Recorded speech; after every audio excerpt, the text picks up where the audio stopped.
జై శ్రీ గణేష. మనం మహాభారతం చెప్పుకుంటున్నాం. ఎక్కడున్నాము? ఈరోజు మనం ద్రోణ పర్వం మొదటి ఆశ్వాసం చెప్పుకుందాము. భీష్మ పర్వం పూర్తి చేసుకున్నాము. భీష్మ పర్వంలో ప్రస్తుతము భీష్మ పితామహుడు అంపశయ్య మీద ఉన్నాడు. ఇటు కర్ణుడితోనూ అటు పాండవులతోనూ మాట్లాడాల్సినంత మాట్లాడాడు. ఇప్పుడు సంజయుడు ఈ వార్తను తీసుకొచ్చి ధృతరాష్ట్రుడికి చెప్పాడు కదా. అంటే ముందు అంటే సంజయుడు ఎప్పుడు మనకు లైవ్ టెలికాస్ట్ చేయడు. అంటే అక్కడ ఏం జరుగుతుంది, ఎందుకంటే వ్యాస మహర్షి సంజయుడికి దివ్య దృష్టినిస్తాడు. ఎక్కడ మొత్తము యుద్ధంలో ఎక్కడ మొత్తం తిరిగేటువంటి శక్తిని ఇస్తాడు. ఏ ఆయుధం కూడా ఆయనకు తగలకుండా వరం ఇస్తాడు. అయినప్పటికీ ఎప్పటికప్పుడు ఇన్ఫర్మేషన్ మాత్రము సంజయుడు ధృతరాష్ట్రుడికి చెప్పడు. యుద్ధం మొదలైన 10 రోజుల తర్వాత వచ్చి భీష్ముడు అంపశయ్య మీద ఉన్నాడు అనేటువంటి వార్తతోటి మనకు అది పూర్తవుతుంది కదా. ద్రోణ పర్వం మొదటి ఆశ్వాసంలోనే మనకి ఏముంటుంది అంటే సంజయుడిని తిరిగి పంపిస్తాడు కురుక్షేత్రానికి. ధృతరాష్ట్రుడు అక్కడ ఏం జరుగుతుంది, వాళ్ళు ఏం చేశారు, ఇటు పాండవులు ఏం చేశారు, అటు కౌరవులు ఏం చేశారు, యుద్ధ వార్తలు తెలుసుకొని రా సంజయ్ అని చెప్పేసి సంజయ్ని పంపిస్తాడు. సో కొన్ని రోజుల తర్వాత మళ్ళీ సంజయుడు ఇక్కడికి వస్తాడు, హస్తినాపురం వస్తాడు. వచ్చిన తర్వాత అప్పుడు ధృతరాష్ట్రుడు అడుగుతాడు, సంజయ ఏం జరిగింది, ఎవరిని సైన్యాధ్యక్షులు చేశారు, ఎలా ముందుకు వెళ్ళారు, అసలు భీష్ముడు లేని కౌరవ సైన్యం అనేది ఎలా ఉంది ఏంటి అనేది. అప్పుడు సంజయుడు అంటాడు, నేను వార్త చెప్పడానికే వచ్చాను, నువ్వు ముందు నిదానంగా ఒక దగ్గర కూర్చో అని చెప్పేసి ధృతరాష్ట్రుడిని కూర్చోబెట్టి ఇలా చెప్పడం ప్రారంభిస్తాడనమాట. మనకు ఎప్పుడైతే భీష్మ పితామహుడు అంపశయ్య మీదకి చేరాడో ఆ తర్వాత ఇటు కౌరవులు కానీ అటు పాండవులు కానీ విపరీతంగా ఏడ్చారు. అసలు భర్త లేని భార్య పరిస్థితి ఎలా ఉంటుందో భీష్ముడు లేని కౌరవ సైన్యం యొక్క పరిస్థితి అంత దారుణంగా ఉంది. ఏం చేయాలో ఏంటో ఎవరికీ అర్థం కాలేదు. ఒక రకంగా ఎవరి ముఖం మీద నెత్తుటి చుక్క కూడా లేదు. అలా అందరూ కూడా అయిపోయారు, విపరీతంగా ఏడుస్తూ ఉండిపోయారు. అందరూ కూడా కర్ణ కర్ణ కర్ణ నువ్వే మాకు దిక్కు, నిన్ను మించిన దిక్కు మాకు లేరయ్యా, ఇప్పుడు నువ్వు తప్ప మమ్మల్ని కాపాడేటువంటి దిక్కు ఎవరు లేరని చెప్పేసి ముఖ్యమైనటువంటి రాజులందరూ కూడా కర్ణుడి దగ్గరికి వెళ్ళారు. ఎందుకంటే కర్ణుడు భీష్ముడు పడిపోయే వరకు నేను యుద్ధరంగంలోకి రాను అని మాట ప్రమాణం చేశాడు కాబట్టి దాని ప్రకారం 10 రోజుల యుద్ధంలో కర్ణుడు పాల్గొనలేదు, అలాగే ఉండిపోయాడు. కాబట్టి ఈ రాజులందరూ కలిసి కర్ణుడి దగ్గరికి వెళ్ళి, కర్ణ ఇక్కడ నువ్వు తప్ప మాకు దిక్కు లేరు, నువ్వే మమ్మల్ని నడిపించాలని చెప్తుంటారనమాట. ఇదంతా కూడా దుర్యోధనుడు కూడా కర్ణుడి దగ్గరికి వస్తాడు. విపరీతంగా బాధపడుతూ ఉంటాడు. భీష్మ పితామహుని ఇలా దొంగ దెబ్బ తీశారు వాళ్ళు, ఏం చేద్దాము కర్ణ, ఇప్పుడు నువ్వే మాకు దిక్కు, ఏం చేయాలి ఏం చేయకూడదు అనేది ఇంకా నువ్వు చెప్తుండు, నేను చేస్తూ ఉంటాను అంటాడు. అప్పుడు కర్ణుడు అంటాడు, లేదు లేదు నువ్వు మహారాజువి, నువ్వు చెప్పిందే నేను చేయాలి, మనం ఏం చేద్దాం అనేది అందరం ఆలోచించుకొని చేద్దాము. నేను ప్రతిజ్ఞ చేస్తున్నాను, నా ఒళ్ళు ఎక్కడ దాచుకోను, ఖచ్చితంగా అర్జునుడికి చుక్కలు చూపించి వదులుతాను, నేను నీకు తిరిగి రాజ్యం అప్పచెప్పే వరకు నేను యుద్ధం చేస్తాను, లేదు అంటే నేను యుద్ధరంగంలో ప్రాణాలు వదులుతాను, నా చావో రేవో ఈ రోజు తేలిపోతుంది, వెనకడుగు వేసేటువంటి ప్రసక్తి లేదు, ఏదేమైనా సరే నేను నీ కోసమే ఉంటానని చెప్పేసి దుర్యోధన మహారాజుకు ప్రమాణం చేస్తాడు. ఇలా కర్ణుడు దుర్యోధనుడితో చెప్పిన తర్వాత ఫస్ట్ ఆయన చేసిన పని ఏంటంటే భీష్ముడి దగ్గరికి వెళ్తాడు. భీష్ముడి దగ్గరికి వెళ్ళి ఒక్కసారి ఆయన ఏదైతే ప్రహారీ ఉందో అక్కడ రథాన్ని ఆపి లోపలికి నడుచుకుంటూ వెళ్ళి అక్కడ ఆయనను చూస్తాడనమాట. సూర్యుడు అంటే కింద పడిపోయిన సూర్యుడు అతడు కనిపిస్తాడు. రెక్కలు తిరిగిన మైనాక పర్వతమా ఏంటి, ఇలా ఉన్నాడు ఏంటి అని చెప్పేసి విపరీతంగా ఏడ్చేస్తూ ఉంటాడు. అలా వెళ్ళి ఇంకా ఒకసారి భీష్ముడితో ఇలా అంటాడు, ఆయన కళ్ళు మూసుకొని ఉంటాడు అప్పటికి భీష్ముడు, నీలాంటి ఉత్తమ చరిత్ర ఉన్న వాళ్ళకి ఇలాంటి ఫలితం ఇచ్చాడు, అసలు ఆ పాడు దైవాన్ని ఏమని అనాలి, ఒక్కసారి కన్ను విప్పి నన్ను చూడయ్యా, నీ ఇన్ని రోజులు ముందుండి మమ్మల్ని నడిపించావు, నీ వ్యూహాలు నీ వల్లనే, నీ తీవ్రమైన బాణాగ్ని వల్లనే ఇప్పటివరకు శత్రువుల్ని మనం ఎదిరించి నిల్చోగలిగాము, లేకపోతే ఎవరికి సాధ్యమో అది, నువ్వు తప్ప పాండవుల్ని ఎదిరించేటువంటి శక్తివంతులు ఇంకెవరు ఉన్నారు, అటు ఇప్పుడు నువ్వు లేకపోయేసరికి శ్రీకృష్ణుడు అదేవిధంగా అర్జునుడు పెనుగాలిలా వచ్చేస్తున్నారు, కారడవిలా కౌరవుల్ని దహించి వేయాలని చూస్తున్నారు, అదిగో పాంచజన్యం దిక్కుల్ని పగలగొడుతుందా అన్నట్టుగా ఉంది, దేవదత్తం చెవులలోంచి రక్తం కారేలా దేవదత్తం వినిపిస్తుంది, అదిగో చూడు కపిధ్వజం మిరుమిట్లు గొలిపేలా ఉంది, గాంధీవం ప్రచండాన్ని ఎవరూ తట్టుకోలేకపోతున్నారు, అర్జునుడు ఏమైనా సామాన్యుడా, శివుడితో యుద్ధం చేసిన వాడు, అతన్ని ఓడించేటువంటి శక్తి ఎవరికి ఉంది, కానీ నేను కర్ణుని వచ్చాను, నేను నీకు ప్రమాణం చేస్తున్నాను, అర్జునుని ముప్పు తిప్పలు పెడతాను నేను. అర్జునుడి భుజగర్వం, ఏ గర్వాన్ని చూసుకొని అర్జునుడు విర్రవీగిపోతున్నాడో ఆ భుజగర్వాన్ని అణిచివేసి తనను మించిన వీరుడని చెప్పేసి నేను అందరూ చెప్పుకునేలా చేసి తీరుతాను.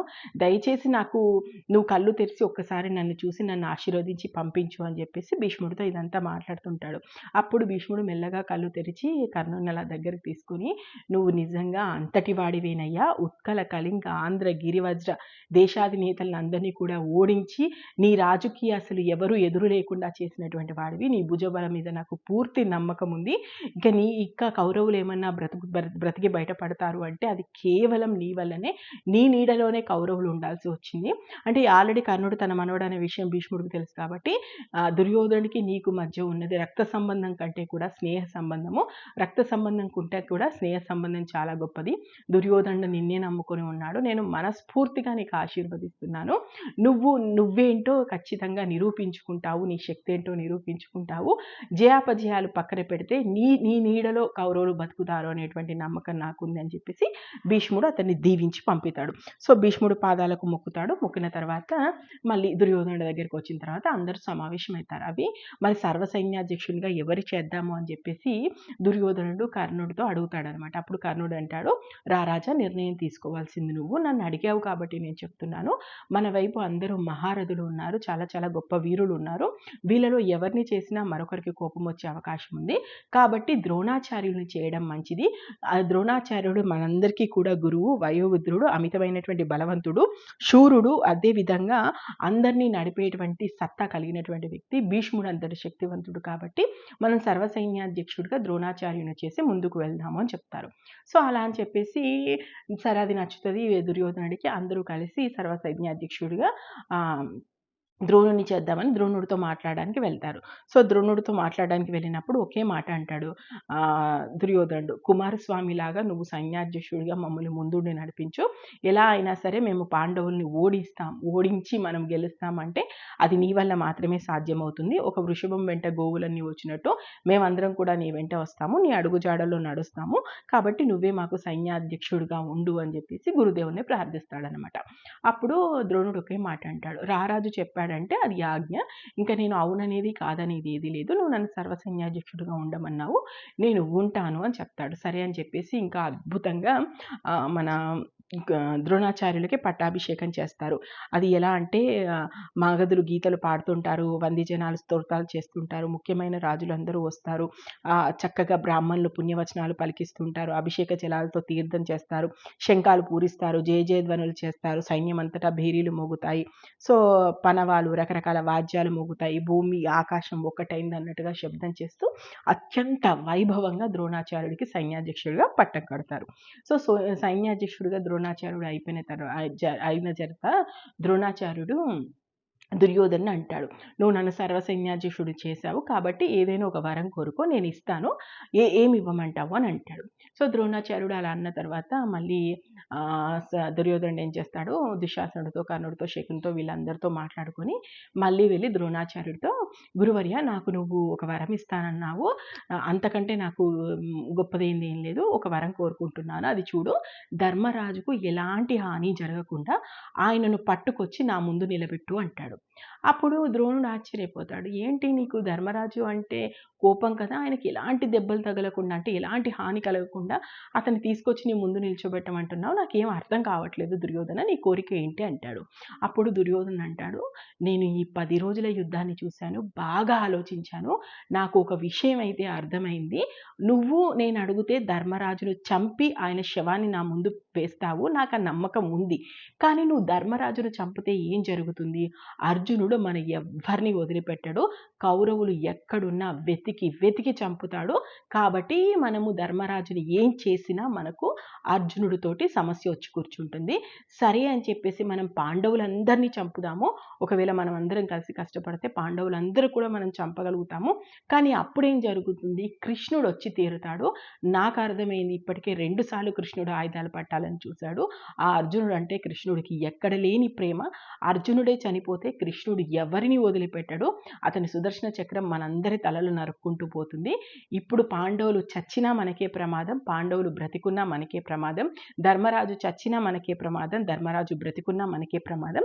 కాబట్టి నువ్వు ఒక పని చేయి, ధర్మరాజుని పట్టి తీసుకొచ్చి నా దగ్గర వేసావనుకో, నేను తిరిగి ధర్మరాజుతో జూదం ఆడతాను, మళ్ళీ వాళ్ళని అడవులకి అరణ్యవాసానికి పంపిస్తాను. వాళ్ళని అలా మాత్రమే మనం నియంత్రించవచ్చు, వాళ్ళతో యుద్ధం చేయడం అనేది మూర్ఖత్వం అని నాకు అనిపిస్తుంది అని చెప్తాడు. అసలు ఈ మాట వినగానే ద్రోణుడికి విపరీతమైన అసహ్యం వేస్తుంది దుర్యోధనుడి మీద. యుద్ధం చేస్తానని ఇంత దూరం వచ్చింది తనే, ఇప్పుడు యుద్ధం మధ్యలోకి వచ్చిన తర్వాత లేదు లేదు నేను మళ్ళీ జూదం ఆడి అలా అంటే మళ్ళీ ఎలా అయినా పక్కదారిలోనే పాండవుని తప్పించాలనేటువంటి ఆలోచన వచ్చిందనుకొని, సరే ఎలా అయినా సరే దుర్యోధనుడి ఈ పన్నాగం పారకుండా చేయాలని చెప్పేసి ఒక మాట అంటాడు. తప్పకుండా నువ్వు చెప్పావు కదా, నేను ధర్మరాజుని పట్టి తీసుకొస్తాను, నాకు అందులో ఎలాంటి సమస్య లేదు. కానీ అర్జునుడు ధర్మరాజు పక్కన ఉండకుండా చూసుకోవాల్సిన బాధ్యత నీది. అర్జునుడు ఉండగా ధర్మరాజును తీసుకురావడం అసాధ్యమైనటువంటి విషయము. కాబట్టి నువ్వు ఒక పని చేయి, నువ్వు కానీ నీ మిగతా రాజులందరూ కూడా అర్జునుడిని తప్పించి అక్కడి నుంచి తీసుకెళ్ళండి, నేను ధర్మరాజును పట్టుకొని వస్తాను అంటాడు. అసలు ఈ మాట అన్న తర్వాత ఈ విషయము వేగుల ద్వారా ధర్మరాజుకు తెలుస్తుంది. అప్పుడు ధర్మరాజు అర్జునుడిని పిలుచుకొని అంటాడనమాట, అర్జున, ఈ రోజు గురువర్యులు నన్ను బంధించి అనే పన్నాగం పన్నారు, కాబట్టి ఈ రోజు నువ్వు ఏది పెట్టుకోకు, అంటే ఎక్కడికి వెళ్ళకు, నా పక్కన ఉండి నన్ను రక్షించడం అనేటువంటి పని చెయ్యి అంటాడు. అప్పుడు అర్జునుడు అంటాడు, అన్న మాట ఇస్తున్నా, నా ప్రాణం పోయినా సరే నీ పక్క నుంచి నేను కదలను, నిన్ను పట్టి తీసుకెళ్తుంటే నేను ఊరుకుంటానని ఎలా అనుకున్నావు, నేను చావనైనా చేస్తాను కానీ నిన్ను వాళ్ళ చేతికి చిక్కనివ్వను. అలాగే ఇంకొక మాట కూడా నేను అంటున్నానన్నా విను, ఇప్పటికే భీష్మ పితామహుడు నా వల్ల ఇలాంటి పరిస్థితి వచ్చిందని చెప్పేసి నన్ను నేను అసహించుకుంటున్నాను. ఇప్పుడు మళ్ళీ నా గురువులను మాత్రం నేను చంపలేను, నేను చావనైనా చేస్తాను కానీ నా గురువుని నేను చంపను, నేను ద్రోణాచార్యుల్ని చంపను, అలా అని ద్రోణాచార్యుడు నిన్ను తీసుకెళ్తుంటే ఊరుకోను, ఏం చేసైనా సరే నిన్ను జాగ్రత్తగా చూసుకునే బాధ్యత నాది అంటాడు. సో ఇదంతా ఏం జరుగుతుంది, రాత్రి జరుగుతుంది. ఇదంతా కూడా రాత్రి జరిగిన విషయం అని చెప్పేసి ఇప్పుడు మనకి సంజయుడు ధృతరాష్ట్రుడికి చెప్తున్నాడు. సో ఆ తర్వాత 11వ రోజు యుద్ధంలో ఏం జరిగింది ఇదంతా కూడా సంజయుడు చెప్తుంటూ మనకు వెళ్ళిపోతుంది. ఏ విధంగా యుద్ధం నడిచింది, ఏ విధంగా ఇప్పుడు మనకు సంజయుడు తీసుకొచ్చిన వార్త ఏంటి, ద్రోణాచార్యులు మరణించాడనే వార్త. సో ఏ రకంగా ఈ యుద్ధం అంతా జరిగిందనేది మనం 1 by 1 చెప్పుకుందాము. నేను మహాభారతం ఉన్నది ఉన్నట్టు చెప్తున్నాను, మీకు నచ్చితే ఆశీర్వదించండి. మహాభారతంలో ఇప్పటి వరకు ఏం జరిగిందో తెలుసుకోవాలనుకుంటే మన ఛానల్కి వెళ్ళండి, మహాభారతం ప్లేలిస్ట్ ఉంది, చూడండి. Thank you. జై హింద్.